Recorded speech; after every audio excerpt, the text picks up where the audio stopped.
संज्ञान नहीं लिया गया।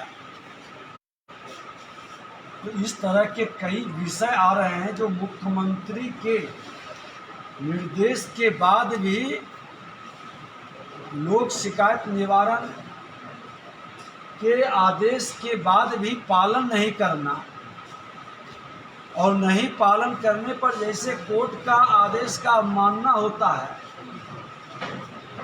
तो क्या इस तरह के मंत्री, मुख्यमंत्री, जिलाधिकारी या सक्षम बॉडी के आदेश का पालन नहीं करने पर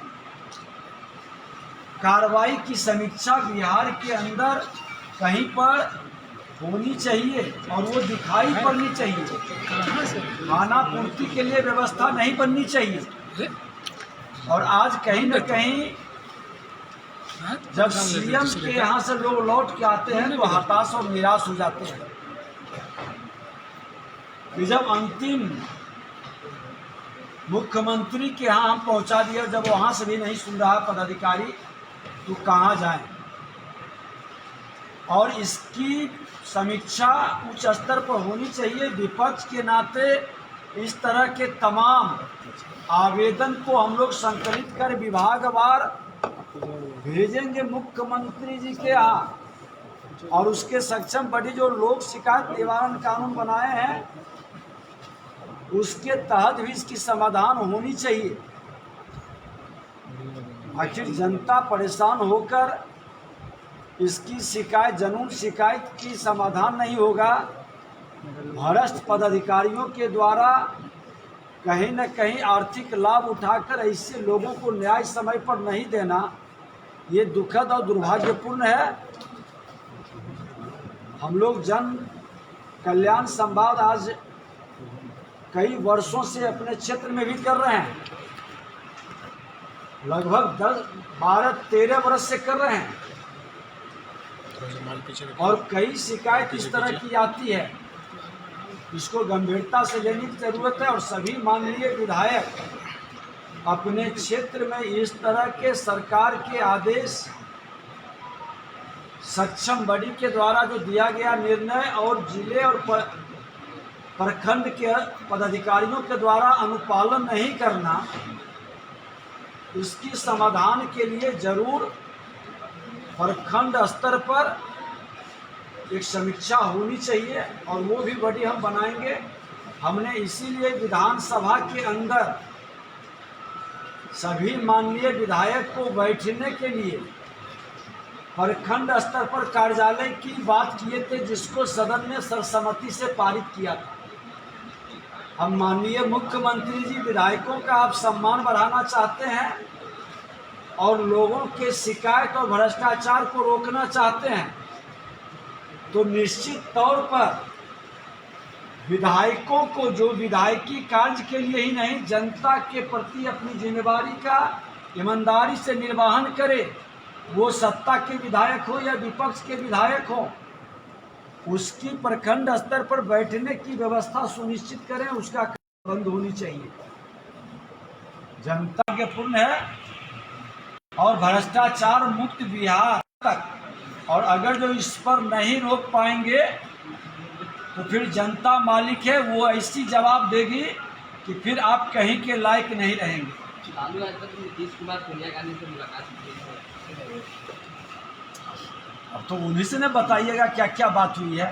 अपराध भ्रष्टाचार से प्रताड़ित लोगों का जिस तरह से परेशानी बढ़ी है, उसके समाधान करने के बजाय सीएम और डिप्टी सीएम बीमार बड़े भाई के चेहरा को दिखाने के लिए जा रहे हैं, और उसी का परिणाम है कि लोग रिस्पॉन्स नहीं दे रहे हैं।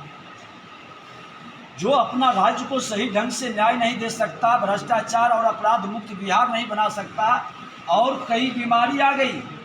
अब तो खुल करके हर विभाग के अंदर भ्रष्टाचार का चरम पर बोलबाला का शुरुआत हुआ है। कई रिपोर्ट आ रहा है हम लोग के पास, हम लोग समय करके उसको उजागर भी करेंगे। मेरा कर्तव्य है एक विपक्ष के, सजग विपक्ष के नाते, मैं वो विपक्ष नहीं हूँ कि पटना से ट्विटर पर ही अपनी हैंडल करते रहेंगे।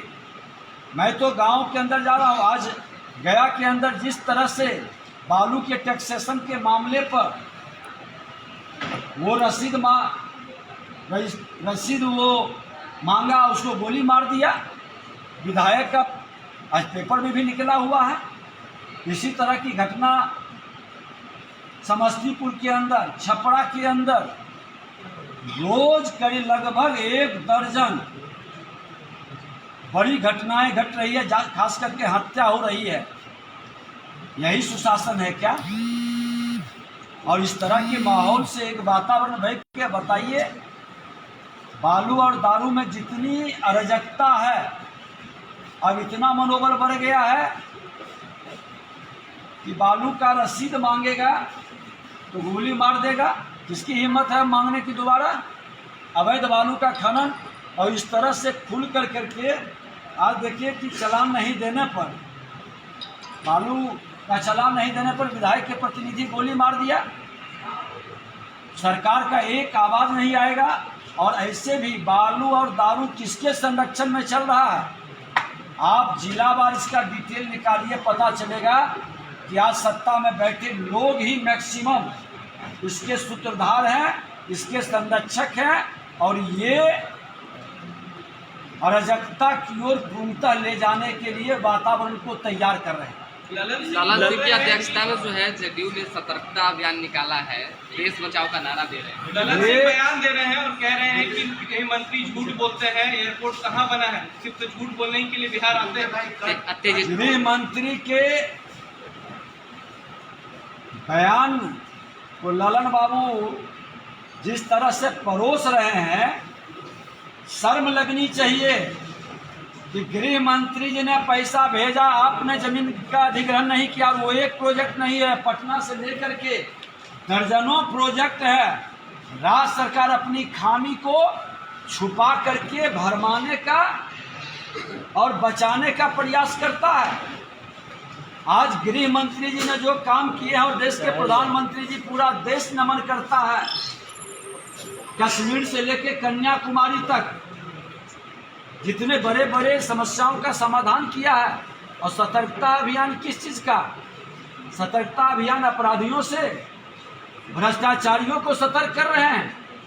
अपराध बढ़ रहा है, भ्रष्टाचार बढ़ रहा है, क्या उसके लिए आप सतर्कता अभियान निकालते? पुलिस प्रशासन के अंदर जिस तरह से भ्रष्टाचार चरम पर है, ये सब काम नहीं करेंगे। वो सतर्कता अभियान नहीं है, वो भ्रष्टाचार अभियान का बचाव का एक माध्यम बनाने जा रहे हैं।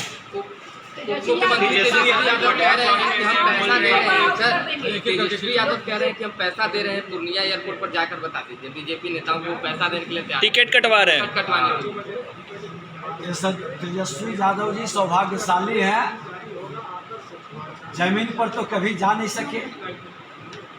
समीक्षा जमीन पर जाके करते। आज स्वास्थ्य विभाग की जो स्थिति है, आज जो वातावरण बन रहा है, ये परिवर्तन थोड़ा दिखाते ना। जो पहले से चल भी रहा था, वो भी लचर व्यवस्था बनने जा रही है।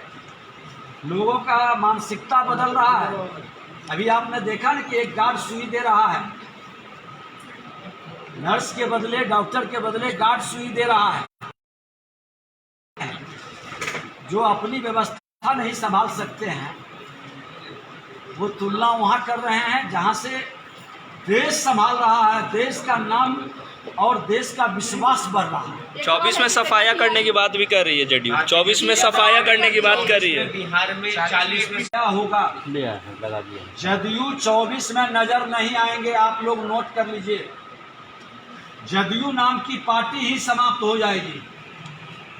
और आज से आप गिनती शुरू कर दें कि 24 में जदयू नाम की पार्टी नहीं रहेगी बिहार में। Thank you.